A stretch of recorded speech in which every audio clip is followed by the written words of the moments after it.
YouTube, what's going on? Taha Photo here. Thank you for watching. Today we're talking about photo books and the inspiration that they bring. So there are many photographers that we could go on about, but I picked these 4 and 1 painter because early on, visually, these photographers resonated with me. I didn't read about their biography, their backstory. This was all about the images that I found online. These images kept coming and speaking to me. So I said, you know what? I can't just stay in the digital realm and just look on my phone or on my laptop. I knew that I needed to feel it, touch it. A photo book is a great way to connect with that artist because that's the same medium you're using. So when you have a chance to have a book in your hand, it's just a different experience. These photographers and 1 painter really changed the way I saw photography and how I saw myself in the world. So with that said, let's go through these books right now that have inspired me, motivated me, and continuously have me looking at their work, trying to understand how did they do what they did.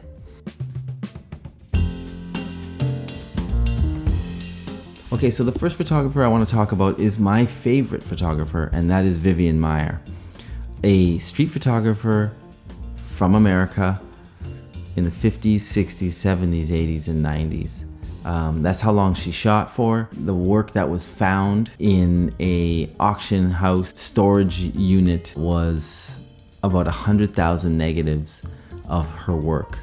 I mean, just Google her and you will understand the story. There's a doc on her. So I saw some of her prints blown up at, I think it was a Stephen Bulger gallery in Toronto, 2016. To see it that big and that crisp, she shot on a Rolleiflex medium format, just super sharp, incredible work. Some of those images are in this book here. This is not a deep dive. If you want to find out more information about the backstory of this book or the backstory of Vivian Maier, I recommend you just Google her, go on her site, vivianmaier.com. and you will see some incredible photos that it's just timeless work, and the bar was set so high for me once I connected with her work. This book is well curated by John Maloof. He was an author and a photographer. She inspired him. Her work, after he found all those negatives, inspired him to get out there and learn to shoot. There's so many incredible photos in this book. It's really hard to just pick a few. I connected with how she shot the underdog. One takeaway I did get from her was that she practiced a lot. Just this book alone is how many pages? 120 pages. She just understood story, but she did it in a gentle way. She went about her business. She didn't really share her photos with anybody. No one knew. If they knew how good she was, she would be one of the most famous photographers of all time. And I had to remember and remind myself of one thing. Take it easy, Todd. This is like 40 years of someone taking photos.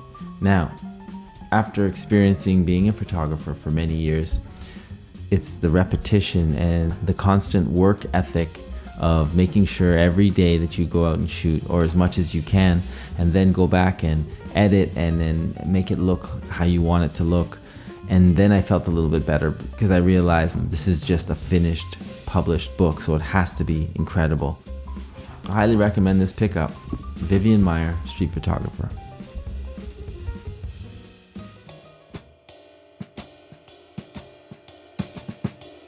All right, next up, this man needs no introduction, but I will do it anyways. Gordon Parks. This book is called The New Tide, Early Work, 1940 to 1950. Man, what a book. Look at that. You're not getting through this book in one sitting, okay? You're just not doing it. This is an amazing piece of work.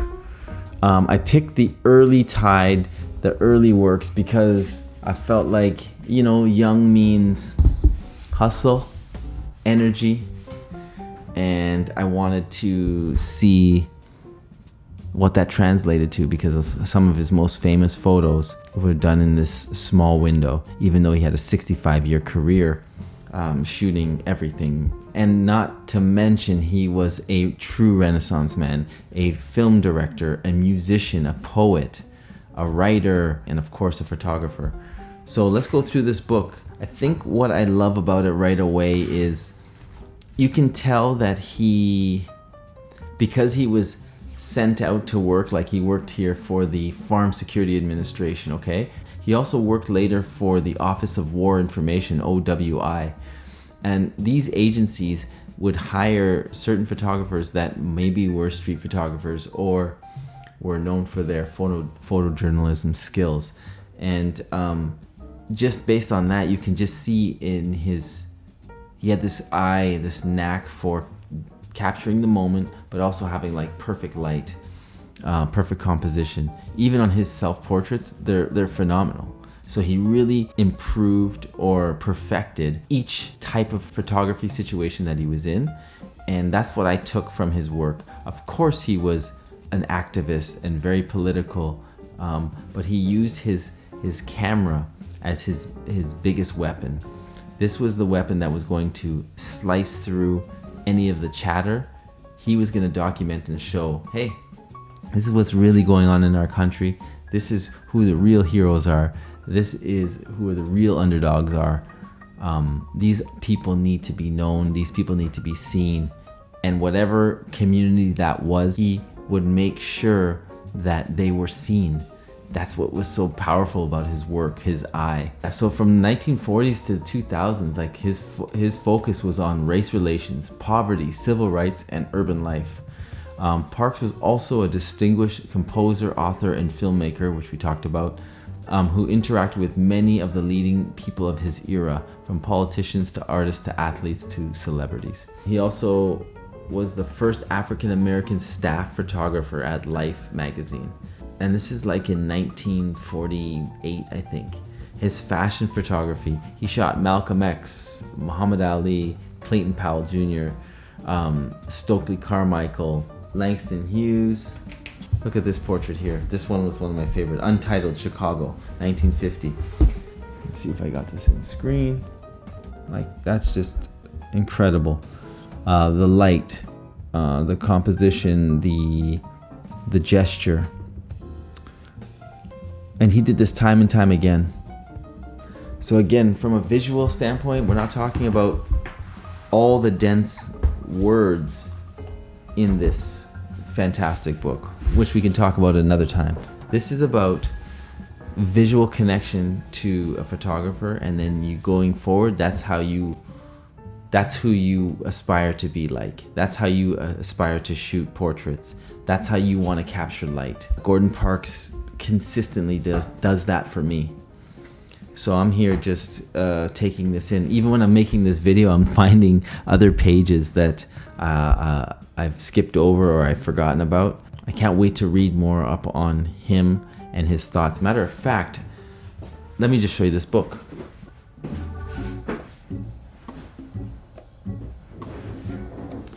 Look at that. This is next to be read. A Choice of Weapons by Gordon Parks.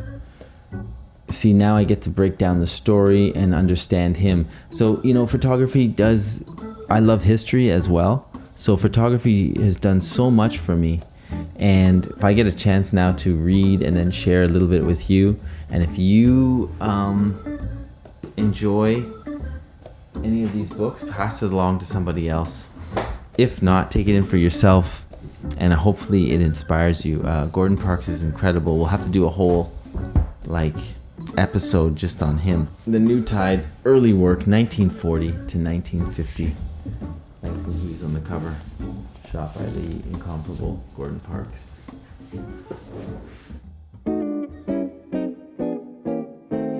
Okay, so the next book I want to talk about is Saul Leiter's Early Color.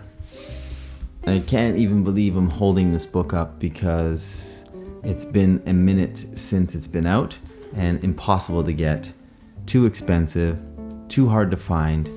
But I do want to thank my dear friend Gilad. He gifted me this book, and the inspiration from this book, I know it's cliche, I know, but it's through the roof.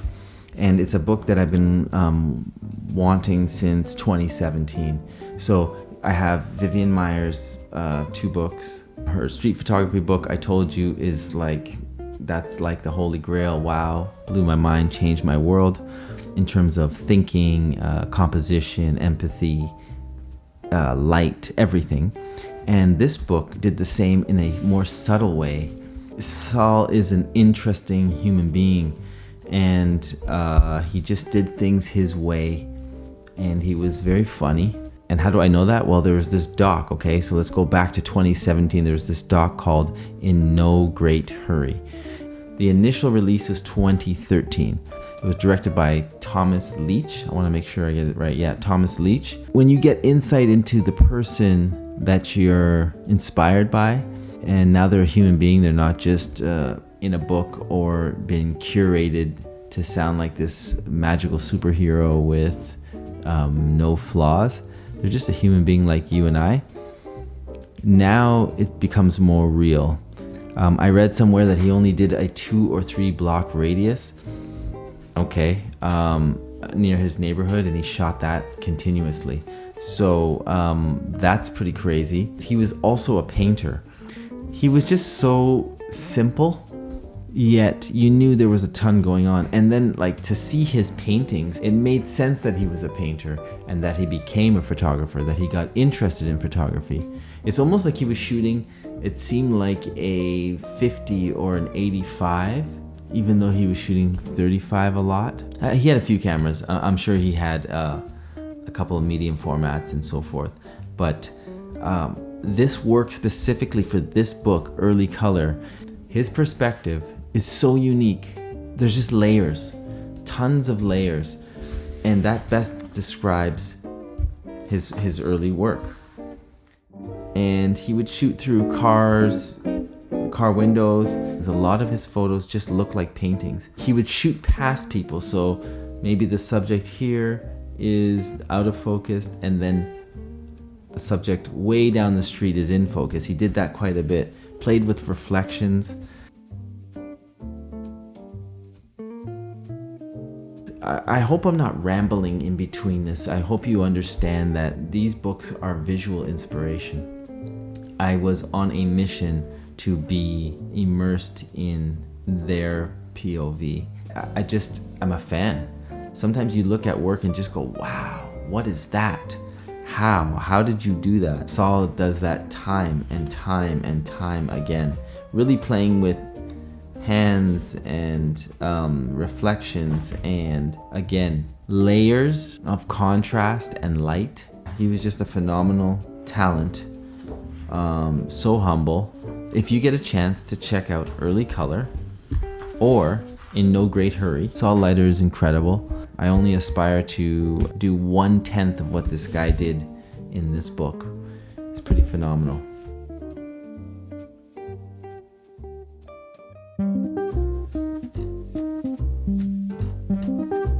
Okay, so next up, in no particular order, is Fred Herzog, Modern Color, from Vancouver, Canada, born in Germany.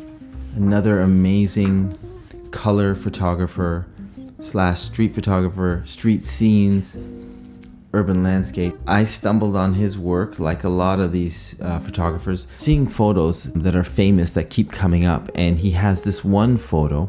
There's a gentleman who has like a cut on his chin, and he's like waiting for the bus, and he's kind of looking down the street. And then there's an older lady behind him looking on for that same bus, waiting for that bus, but also kind of looking at like this guy. Look at this guy, he's ruined. This is a famous photo that I kept seeing, and I finally clicked on it one day and said, who is this Fred Herzog? Okay. And of course, I go down that rabbit hole. He had a full-time job heading the photo syn division in the Department of Biomedical Communications at the University of British Columbia. So he had a job. That's what he did. But on his downtime, he would take these phenomenal pictures of early Vancouver. So again, one of these photographers that did color when everybody was doing black and white. And of course, they didn't respect his work. He wasn't known until the 2000s when they found it. And he did a couple of shows, and everybody's like, who is this guy? and the rest is history. This is another theory that I have. So I'm loving all these photographers. They all shot color. They all shot black and white and color, but they also had this Kodachrome connection. They just wanted to have these vibrant, rich colors. But guess what was also vibrant? The actual colors in real life. So the painted mailbox and the street signs. And there was way more signage. Neon lights were trending in the 60s, it seems, 70s, just to get people to your store, to your coffee shop, to your theater. That was part of the culture. And cars were different colors. Now, like, most cars are black or gray. It just seems like anybody who was shooting at that time would have been fortunate. Not anybody can do what they did, but wow, the colors is just in every photo. If it's the word cafe, the typography, that's the word I was looking for. The typography on these signs. So you go to a barbershop and it says barbershop, and there's every shop that has this beautiful typography and neon signs, and now you're shooting in color. It just seems like now you have to search for that. And when you're shooting it, sometimes you're making it to feel like a different era instead of innovating and thinking of, no, this is the present. Somehow one day this is going to be cool. Anyways, I'm rambling. Like, there's this one spread. It's very known in this book. The use of color is just phenomenal. And there's no people in it. So what I took from Fred Herzog is a calm approach to street scenes. Page 152, 153, if you get it. And if you're going to Google these images, Queen Elizabeth, 1977, and Alexander Street, 1967. And I'm also chasing that nostalgia. Without shooting what they shot, I'm chasing that feeling. And the beautiful thing about photo books, you can go back. I know we talked about it, but you can go back and back and back. So if you're trying to understand what format you want to shoot in, if you want to shoot more film than digital, if you want to shoot portrait over landscape, people over scenes, that's what you learn from these books. That's why you can go back to them over and over again. And I'll finish off with this last image here. It's on the back of the book. It's called Curtains, 1972. I'll put it up so you can see it. Can you see that? Let's see. Let's look at that. So yeah, Fred Herzog, Modern Color. If you have a chance to look it up or purchase it or Google some of those images, please do. Look at the light on that first one. And of course the man positioned perfectly. It just makes you want to get out there and shoot. This is another Vivian Maier book. This is called The Color Work. Why am I doing 2 books on Vivian? Well, as I was saying in the first book, which is Street Photographer, it's pretty much perfection. This book, in many ways, is very different. So the first difference is it's all in color.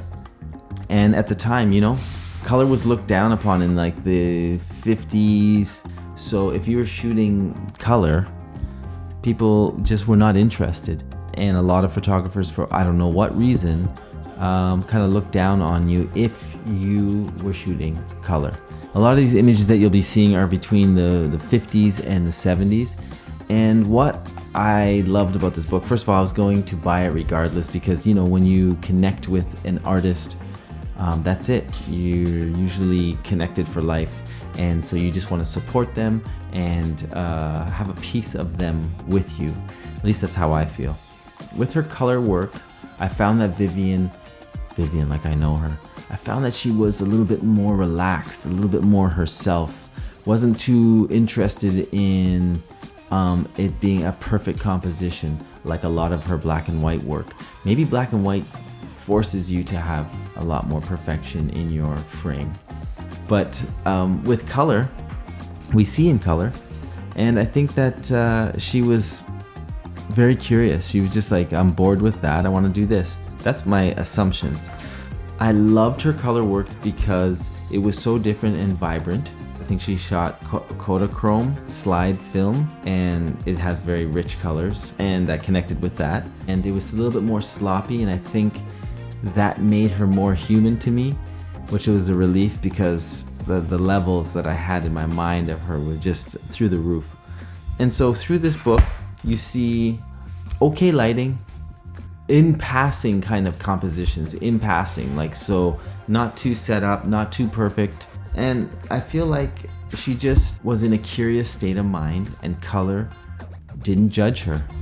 So it just, whatever she decided to shoot, she was happy with. And I love it. It's so different from her other work, but there's elements of her humor in there still. Finally, she can match the yellow shoes with the yellow umbrella just down the street, and the yellow glasses, instead of just being black and white and just being tonal.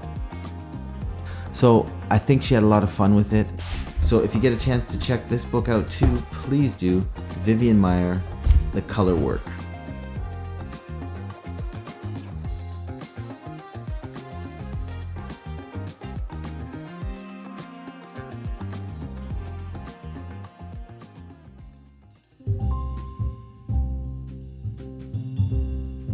I told you there was one painter. Well, that painter is Edward Hopper. I don't know much about Edward Hopper, but a few years ago, again, this is all around 2020, so we were indoors a ton. So a famous painting that he made that turned my eyes onto his work was called Nighthawks, 1942. You've probably seen it before somewhere on some book or something. You've seen this. This one blew me away. And for many reasons. Again, I related it back to street photography. I like the simplicity, I like the air, the space, the breathability of his work. And it doesn't matter what I'm looking at. That's what he does, that's what he brings. And again, this is a visual inspiration mood board, I guess. All these people that I'm telling you about, all these artists. So Edward Hopper was born in the late 1800s, and I'm still learning about his work. But again, this review is visual inspiration. So once you've seen these images, these are the images that make you say, I want more like that. I want to do that. How did they do that? And so I would go through Edward Hopper's paintings in this book. There's another one here, Railroad Sunset, 1929. The colors in this sky, I don't know what to say. I can't even believe that's a painting. I really can't. Maybe I haven't seen enough painters and someone's just laughing at the screen going, what is this? Yeah, Edward Hopper, no big deal.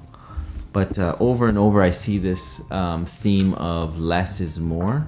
And this minimalist approach actually made me say, you know what? Not only street photography exists, you could go to the countryside, take some photos, stop putting yourself in a box. Sometimes you just need those reminders. And I think Edward Hopper, for me, and this is like surface level, I do want to learn more about him when I have some time. There's so much photography that I want to absorb. But it takes time, and you can't rush that. You take it in when you can. I read a few pages here, a few pages there, and I try to get better. I appreciate his work. Really good stuff. And so that's what I took from him, that minimalist approach. There's a sense of like loneliness in his work, and I don't mind that. I don't even think that's loneliness, or I can relate to that loneliness. I appreciate it. I feel like it's a better photo because of that. Excuse me, a better painting is because of that. Could be a street scene on a subway. Again, the colors so soft. The composition very simple. This is a painting, so a lot of times I'm like, okay, so did you sketch this while that person was sitting there, and then you went back home and then like finished it off? Because it's amazing. And how much time do you have to get this image? So I don't know. Maybe in the comments you guys can tell me the process if you're into painting like that, because I have no idea. But it got me curious. So thank you, Edward Hopper, for getting me curious into a lot of this oil on canvas.